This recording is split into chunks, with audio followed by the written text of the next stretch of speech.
Les matins de France Culture, Guillaume Erner. Cela fait maintenant plusieurs semaines qu'Haïti est plongé dans une révolte générale qui ne fait que s'amplifier. Situation humanitaire préoccupante, crise politique, contestation sociale. La population haïtienne est en colère et réclame le départ du président Jovenel Moïse, élu en 2017 d'après l'ONU. Les manifestations de ces dernières semaines ont fait plus de 40 morts. La police a tiré à balles réelles dans les cortèges.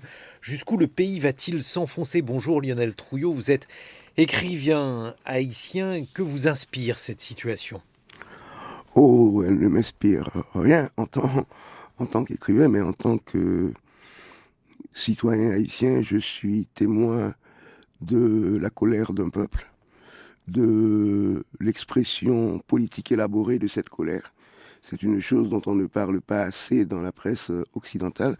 C'est une colère qui a une expression politique très élaborée et des revendications très précises.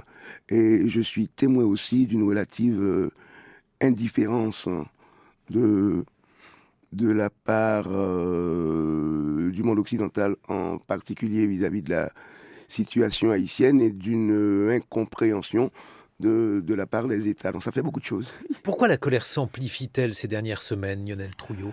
Elle s'est manifestée depuis le mois de juillet 2018.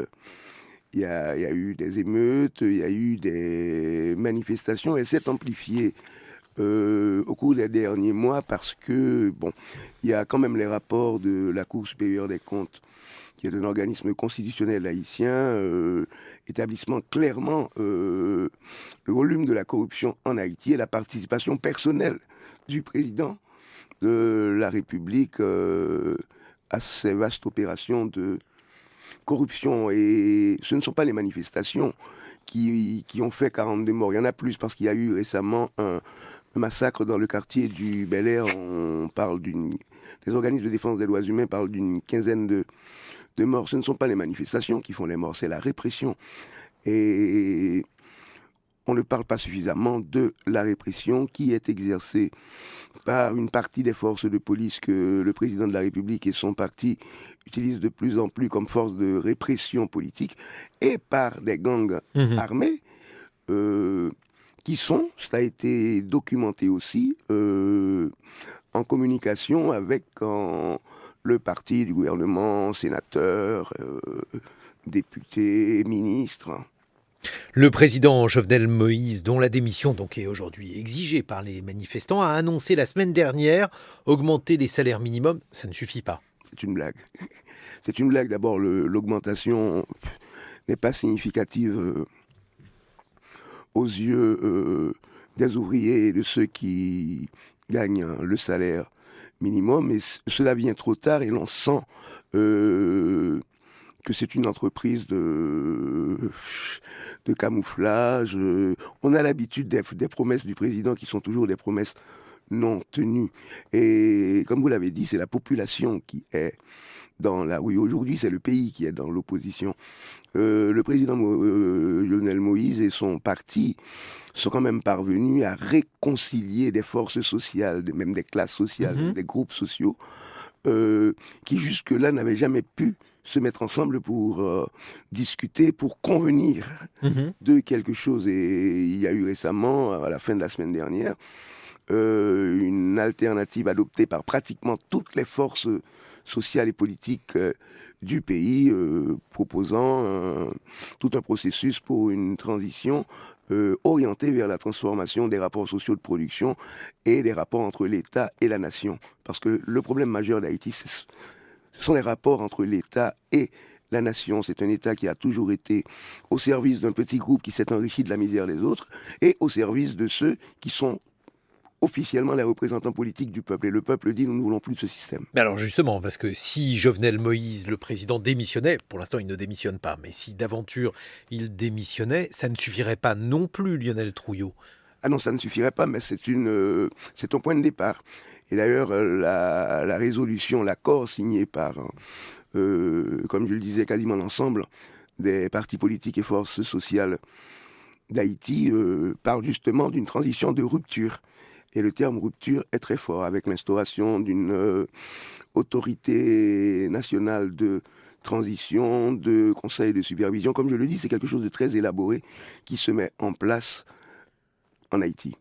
Et pour ceux qui disent, si vous permettez une dernière phrase, pour ceux qui disent ça sera le chaos, c'est déjà le chaos. Qu'est-ce qu'il faudrait... Le président Moïse ne peut pas diriger le pays, personne ne le prend au sérieux, il ne peut pas sortir dans les rues, c'est des blagues. C'est vraiment le chef d'État le plus moqué de l'histoire d'Haïti, qui est quand même une histoire dans laquelle il y a beaucoup d'humour. Il n'y a pas de... La présence de Jovenel Moïse ne peut pas produire de consentement en Haïti. Ça, c'est une chose claire et nette. Qu'est-ce qu'il faudrait que la communauté internationale fasse si celle-ci doit faire quelque chose, selon vous? Je pense qu'elle doit faire quelque chose. D'abord, la première chose qu'elle doit faire, c'est écouter le peuple haïtien. Écoutez le peuple haïtien. Quand vous avez des communiqués d'ambassades qui parlent de discussions entre toutes les forces politiques, ça ne veut absolument rien dire.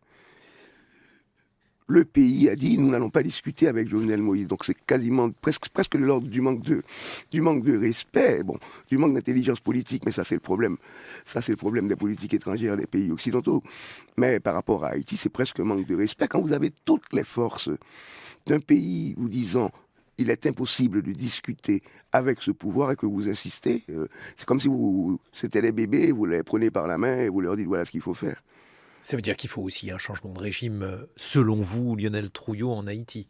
Ah, totalement, mais ça, ce n'est pas seulement mon point de vue personnel. Moi, j'en parle un peu dans les petits livres que j'ai créés au niveau littéraire, mais c'est vraiment quelque chose que la population, dans son ensemble, dans sa majorité, exige aujourd'hui. Est-ce qu'il y a des figures de l'opposition qui pourraient incarner un espoir en Haïti? Écoutez, il y a des figures de l'opposition. Est-ce qu'elles incarnent un espoir? Je ne sais pas. Mais contrairement à ce qu'on dit, ce n'est pas quelque chose qui est de l'ordre du chaos ou du n'importe quoi. Il y a quand même eu des formations. Moi, je ne suis membre d'aucun parti politique, donc je me sens très libre d'en parler. Il y a des formations politiques qui existent depuis longtemps, qui sont sur le terrain, qui ont souffert de la répression et toutes tendances politiques confondues. Merci Lionel Trouillot d'avoir évoqué la situation en Haïti. Je rappelle le titre de votre dernier ouvrage, Ne m'appelle pas capitaine. C'est aux éditions Actes Sud, il est 7h21 sur France Culture. Les matins de France Culture, 7h-9h, Guillaume Erner.